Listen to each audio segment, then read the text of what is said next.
नीतीश कुमार, सुखबीर सिंह सांधू, विवेक जोशी,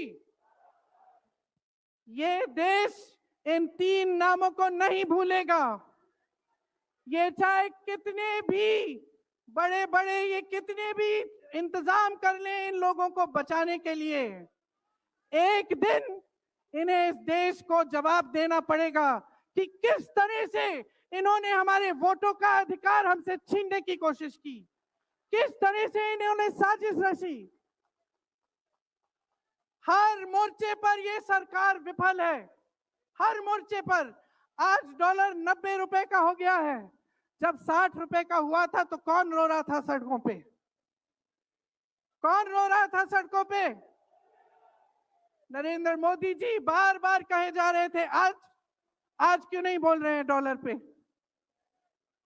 निर्यात लगातार घट रहा है, आयात महंगा हो रहा है, विदेश नीति फेल हो गई है इनकी। हाथ पकड़ के चलते हैं ट्रंप जी के साथ, बड़े बड़े राष्ट्रपतियों के साथ, लेकिन जब समय आता है तो देश के साथ कोई खड़ा नहीं होता। ये है इनकी विदेश नीति। और इनकी नीति कि देश की सारी संपत्ति अपने 2 चेलों को, अडानी जी और अंबानी जी को पकड़ा देते हैं। यहां देश का नौजवान महंगाई से जूझ रहा है, बेरोजगारी से जूझ रहा है, पेपर देता है, लीक हो जाता है, कोई उसकी सहायता नहीं है, नशे की तरफ जा रहा है, बेटिंग ऐप में पूरे दिन बिताता है।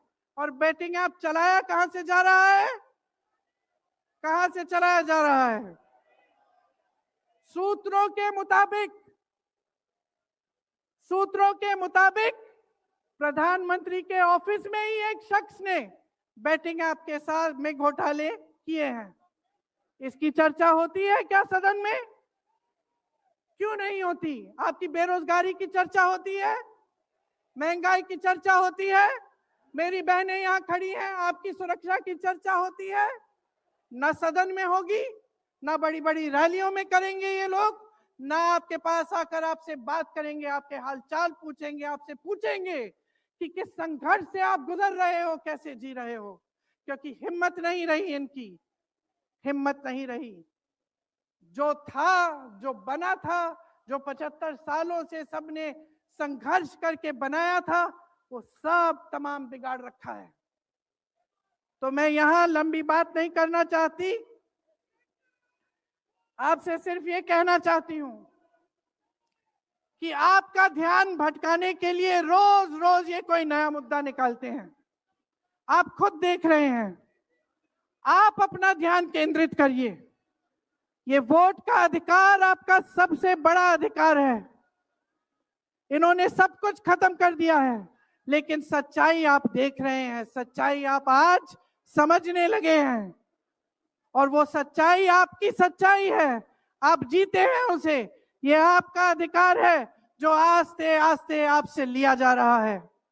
हमारी एक लंबी लड़ाई है, भारत माता की आत्मा की रक्षा की लड़ाई है। राहुल जी 8000 किलोमीटर की यात्रा करके आए हैं, देश भर में पहले पैदल चले, फिर यात्रा की इन्होंने किस लिए? न्याय के लिए, देश की एकता के लिए। हमारे अध्यक्ष जी खड़गे जी, इस उम्र में मैंने देखा है 47 डिग्री की गर्मी में हेलीकॉप्टर से उतरते हुए ऐसे बड़े बड़े मंचों में पसीने से लथपथ, लेकिन झुकते नहीं हैं, हटते नहीं हैं, चलते रहते हैं।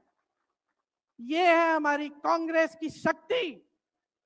ये वही शक्ति है जिसने स्वतंत्रता संग्राम में हमें आजादी दिलाई। ये वही शक्ति है जो सच्चाई से पीछे कभी नहीं हटेगी। ये वही शक्ति है जो आप सबको यहाँ लाई है, आज आपको ये संघर्ष की शक्ति दी है कि इस माहौल में इस समय आप खड़े रहे अपनी पार्टी के साथ। ये देश की महान जनता है और हम अपना दायित्व समझते हैं, अपना धर्म समझते हैं कि हम आपके वोट की रक्षा करें, संविधान की रक्षा करें और आपके अधिकारों को मजबूत करें। इसलिए आज हम यहाँ आपके सामने आए हैं ये कहने के लिए कि हम लड़ते रहेंगे, हम कभी नहीं झुकेंगे, हम कभी नहीं रुकेंगे। धन्यवाद। जय हिंद। बहुत बहुत शुक्रिया प्रियंका जी। और अब मैं आमंत्रित करूंगा एक ऐसी शख्सियत को, वो जो कभी थकते नहीं, जैसा प्रियंका जी ने कहा, वो जो कभी रुकते नहीं, जिनकी कथनी और करनी में अंतर नहीं। जब जब गरीब पर जहां जहां हमला होगा तो माननीय मल्लिकार्जुन खड़गे जी की आवाज जरूर गूंजेगी।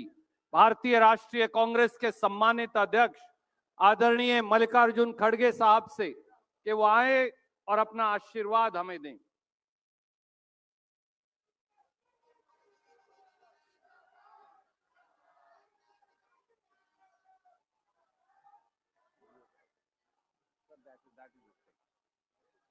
राहुल जी ने कहा कि वो पहले बोलेंगे और आपसे